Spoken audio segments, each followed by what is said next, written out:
नमस्कार, आप देख रहे हैं नमो भारत न्यूज। आपके साथ मैं हूं तुषार शर्मा। दोस्तों, आज हम बात करेंगे जो पिछले कुछ दिनों से लगातार रॉबर्ट वाड्रा के साथ पूछताछ चल रही है, उसके मद्देनजर रखते हुए आज हम आपसे बात करने वाले हैं। तो दोस्तों, सबसे पहले तो मैं आपको साफ कर दूं कि किस तरह से रॉबर्ट वाड्रा कोई बहुत पढ़े लिखे इंसान तो नहीं है, ना ही वो खानदानी अरबपति हैं। वो रातों रात अरबपति बनने वाले लोगों में से हैं। 2004 की अगर हम बात कर लें तो 2004 के बाद केंद्रीय में कांग्रेस की सरकार आई और उसके बाद रॉबर्ट वाड्रा के दिन बदल गए। लूटम लूट के कई मामले रॉबर्ट वाड्रा पर दर्ज हुए और कई दिनों से जांच भी चल रही थी। 2014 में बीजेपी की सरकार आने के बाद सही तरीके से जांच शुरू हुई और 2018 की अगर हम बात कर लें तो 2018 में रॉबर्ट वाड्रा के बुरे दिन शुरू हो गए हों। जी हाँ दोस्तों, आपने बिल्कुल सही सुना। ऐसा मानो कि 2018 से उनके बुरे दिन की शुरुआत हो गई हो। आपको बता दूं कि प्रवर्तन निदेशालय ने रॉबर्ट वाड्रा की बीकानेर में कई संपत्तियों को जब्त किया है। बीकानेर में रॉबर्ट वाड्रा ने लोगों की संपत्तियों को कांग्रेस की तत्कालीन राजस्थान सरकार की मदद से प्राप्त कर लिया था। इन्हीं मामलों की जांच अब चल रही है और अब रॉबर्ट वाड्रा के खिलाफ कार्रवाई की जा रही है। राजस्थान के अलावा रॉबर्ट वाड्रा पर लूटम लूट के कई मामले हरियाणा में भी चल रहे हैं और अब राजस्थान से भी रॉबर्ट वाड्रा पर कार्रवाई की शुरुआत हो गई है। आपने बिल्कुल सही सुना। आने वाले समय में हरियाणा में और अन्य जगहों पर भी जो संपत्तियां हैं उन पर कार्रवाई होगी। इन मामलों में रॉबर्ट वाड्रा के खिलाफ फ्रेश एफआईआर भी दर्ज हो सकती है। कहा जा सकता है कि कांग्रेस के जीजाजी के बुरे दिन शुरू हो चुके हैं।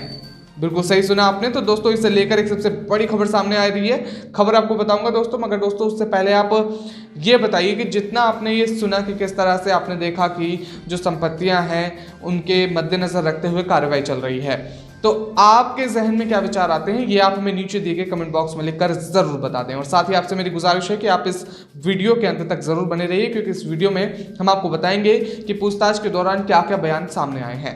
जी हाँ दोस्तों, और साथ ही आपसे गुजारिश है मेरी कि आप इस वीडियो को जल्दी से लाइक और शेयर कर दें ताकि ये सूचना भारी मात्रा में लोगों तक पहुंच सके। तो बिना समय को गवाए हम शुरू करते हैं। सबसे पहले आपको बता दूं कि गांधी परिवार के दामाद रॉबर्ट वाड्रा से बेनामी संपत्ति के मामले में पूछताछ हुई। इनकम टैक्स की टीम ने रॉबर्ट वाड्रा के घर से निकली 9 घंटे तक पूछताछ हुई। इनकम टैक्स की टीम वाड्रा के ऑफिस में उनसे पूछताछ हुई। लंदन वाली संपत्ति को लेकर वाड्रा का बयान दर्ज किया गया। इनकम टैक्स विभाग की पूछताछ जारी। रॉबर्ट वाड्रा से बेनामी संपत्ति के मामले में पूछताछ की गई। इनकम टैक्स की टीम दिल्ली के सुखदेव विहार में रॉबर्ट वाड्रा के घर पर मौजूद रही। वाड्रा का स्टेटमेंट रिकॉर्ड किया गया। यह पहली बार नहीं है जब रॉबर्ट वाड्रा से एजेंसी की पूछताछ हो रही हो। इससे पहले अगर हम बात कर लें 2019 की, तो 2019 के फरवरी माह में वाड्रा से परिवर्तन निदेशालय यानी कि ईडी और इनकम टैक्स विभाग के अधिकारियों ने पूछताछ की थी। उस वक्त आधिकारिक सूत्रों से मिली जानकारी के अनुसार वाड्रा ने इस मामले के जांच अधिकारी के साथ दस्तावेज साझा किए थे। आपने बिल्कुल सही सुना। साथ ही कहा था कि जब उन्हें और दस्तावेज प्राप्त होंगे तो उन्हें भी साझा किया जाएगा। क्या है पूरा मामला, आपको बताते हैं जल्दी से। यह मामला लंदन में 12 ब्रायनस्टन स्क्वायर पर 19 लाख पाउंड यानी कि ब्रिटिश पाउंड की संपत्ति की खरीद में कथित रूप से धन शोधन से संबंधित है। यह संपत्ति कथित तौर पर रॉबर्ट वाड्रा की है। जांच एजेंसी ने दिल्ली की एक अदालत में यह भी कहा था कि उसे लंदन में कई नई संपत्तियों के बारे में सूचना मिली है जो वाड्रा की हैं। उनमें से 50 और 40 लाख ब्रिटिश पाउंड के 2 घर तथा 6 अन्य फ्लैट और अन्य संपत्ति हैं। हालांकि उस वक्त रॉबर्ट वाड्रा ने अवैध विदेशी संपत्ति से जुड़े आरोपों से इनकार किया था और आरोप लगाया कि राजनीति के चलते उनको परेशान किया जा रहा है। पिछले कई मौकों पर वाड्रा अवैध तरीके से विदेश में संपत्ति खरीदने में अपनी कथित भूमिका के लिए अपने खिलाफ चल रही धनशोधन मामले की जांच के सिलसिले में आईटी पूछताछ चल रही है। आगे आपको बता दूं कि रॉबर्ट वाड्रा पर कई सारे घोटालों के मामले हैं। इसमें से एक बीकानेर जमीन घोटाला भी है। आपको बताते हैं कि आखिर क्या है ये मामला। जी हाँ दोस्तों, बीकानेर में 69.55 हेक्टेयर की जमीन की खरीद 72 लाख में खरीदी गई जमीन वाड्रा की स्काई लाइट हॉस्पिटैलिटी ने खरीदी। जमीन फायरिंग रेंज के विस्थापितों के लिए आवंटित थी। 5.15 करोड़ रुपए में एलिजनी फिलनीज कंपनी को बेची। जमीन सौदे के सिलसिले में 2015 में एक आपराधिक मामला दर्ज किया गया था। राजस्थान पुलिस द्वारा दर्ज किए गए कई प्राथमिकी और दायर किए गए आरोप पत्रों का संज्ञान लेने के बाद यह केस दर्ज किया गया था। उस वक्त की वसुंधरा सरकार ने इस केस को दर्ज करवाया था। अब मैं सीधे आपको बता दूं कि पिछले 2 दिनों से लगातार चल रहे इनकम टैक्स की पूछताछ को लेकर रॉबर्ट वाड्रा ने कहा कि एजेंसियों का सहयोग करने के बावजूद मुझे परेशान किया जा रहा है। उन्होंने कहा कि राहुल और प्रियंका के सक्रिय होते ही जांच एजेंसियां पीछे पड़ जाती हैं। वाड्रा ने कहा, जब तक जान है लोगों के लिए काम करते रहेंगे।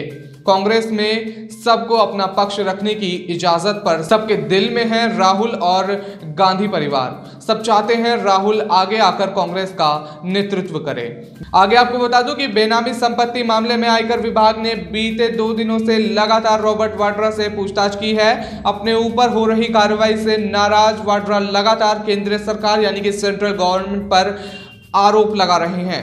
बुधवार को उन्होंने न्यूज़ 18 से बातचीत के दौरान भी सरकार एजेंसियों को गलत इस्तेमाल की बात कही और इस दौरान वाड्रा ने कई मुद्दों पर बात की। बुधवार को वाड्रा ने कहा, जब भी एजेंसियों ने मुझे बुलाया मैंने हमेशा सहयोग किया। मुझे लगता है कि सरकारी एजेंसियों का गलत इस्तेमाल हो रहा है। इस दौरान उन्होंने कहा कि प्रियंका किसानों के बारे में बात करती हैं। जब भी केंद्रीय सरकार घिरती नजर आती है तो मुझे निशाना बनाया जाता है। उन्होंने बताया कि 2300 डॉक्यूमेंट अब तक मैंने विभिन्न एजेंसियों को सौंपे हैं और 13 बार ईडी के दिल्ली दफ्तर गया। एक ही सवाल बार बार किए जाते हैं, सभी जवाब रिकॉर्ड हुए हैं। बेनामी संपत्ति के मामले में आयकर विभाग के अधिकारियों ने मंगलवार को एक बार फिर पूछताछ जारी की है।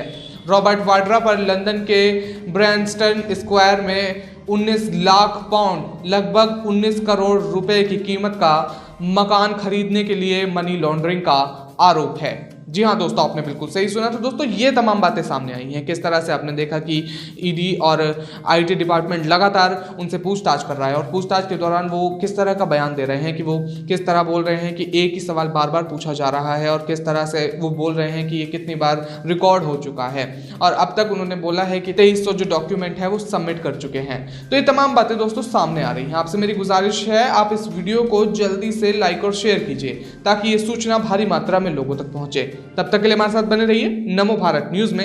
धन्यवाद। वीडियो को लाइक, सब्सक्राइब और शेयर करना ना भूलें। अपने विचारों को कमेंट बॉक्स में लिखकर हम तक जरूर पहुंचाइए।